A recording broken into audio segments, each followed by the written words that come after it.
Picture this, you have just graduated from a top US university, all the all-nighters, countless cups of coffees, internship, everything has worked out. You are just one step away from starting your dream job. But wait, what if the program that lets you work in the US is suddenly under fire?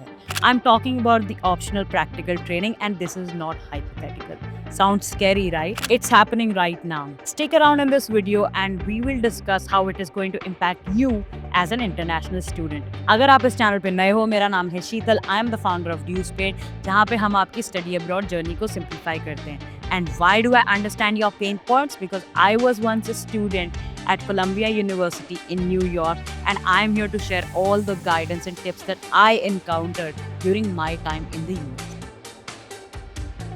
So let's cover the basics first. OPT होता क्या है? ये एक तरह का 12 महीने का work visa होता है जो सिर्फ उन स्टूडेंट्स को मिलता है जो यूनाइटेड स्टेट्स आते हैं ऑन एन F1 वीज़ा.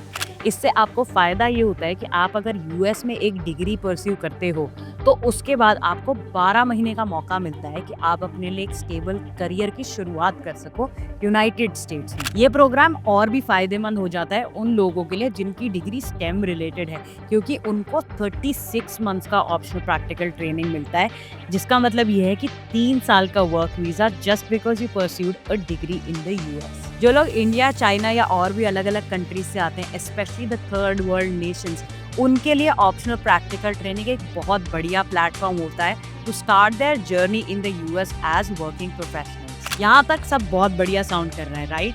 लेकिन OPT has become a rod for controversy in the US in contemporary times. तो आज डिकोड करेंगे कि OPT पे कौन सी कंट्रोवर्सीज चल रही हैं और कौन से वर्किंग ग्रुप्स क्या कह रहे हैं. तो बात ऐसी है कि ये पूरा मुद्दा शुरू हुआ जब क्रिटिक्स ने ये कहना शुरू किया कि ऑप्शनल प्रैक्टिकल ट्रेनिंग को मिसयूज किया जा रहा है और ये ट्रेडिशनल इमिग्रेशन राउट्स जैसे कि H1B लॉटरी को बाईपास कर रहा है. बहुत सारे एडवोकेसी ग्रुप्स जैसे कि US टेक वर्कर्स और वॉश टेक का कहना ये है कि ये एक तरह का अनफेयर कंपटीशन बना रहा है अमेरिकन ग्रेजुएट्स और इंटरनेशनल ग्रेजुएट्स के बीच में. कुछ लोग तो इसको guest worker scheme disguised as an internship भी कह रहे हैं. These are not my words there.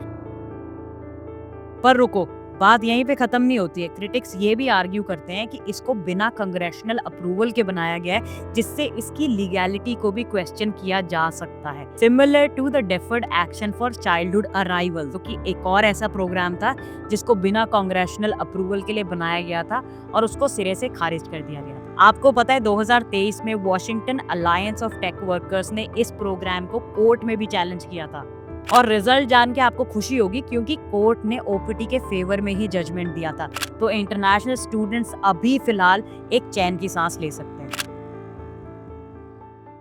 और ये सिर्फ स्टूडेंट्स की बात नहीं है. A lot of universities also rely on the funding that comes in with the arrival of international students. आपको ये जान के हैरानी होगी कि इंटरनेशनल स्टूडेंट्स जो कि 1 मिलियन से भी ज्यादा है, वो 44 बिलियन का रेवेन्यू देते हैं यूनाइटेड स्टेट्स की हायर एजुकेशन को. Yes, you heard it right, billion with a B. तो सोचो जरा, यूनिवर्सिटी इस रेवेन्यू से अपने रिसर्च को इम्प्रूव करती है, इंफ्रास्ट्रक्चर को इम्प्रूव करती है और स्कॉलरशिप्स डिस्ट्रीब्यूट करती है. और ये सिर्फ पैसों की बात नहीं है. इंटरनेशनल स्टूडेंट कैंपसेस पर एक ग्लोबल पर्सपेक्टिव लेकर आते हैं.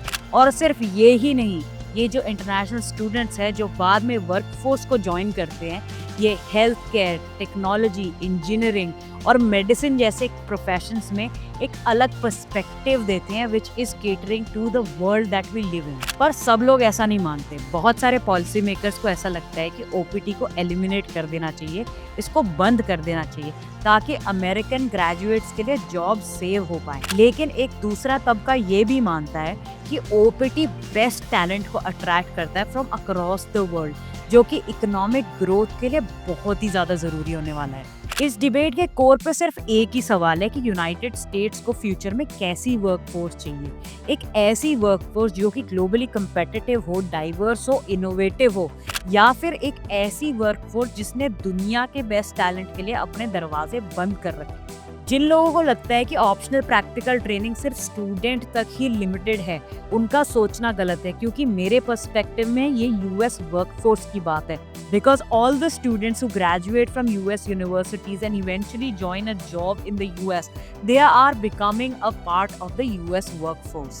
तो ओपीटी के साथ क्या होने वाला है आगे आने वाले समय में with the incoming of Trump administration, ये किसी को नहीं पता। लेकिन एक बात क्लियर है कि ओपीटी आपके फ्यूचर को डायरेक्टली इम्पैक्ट करती है।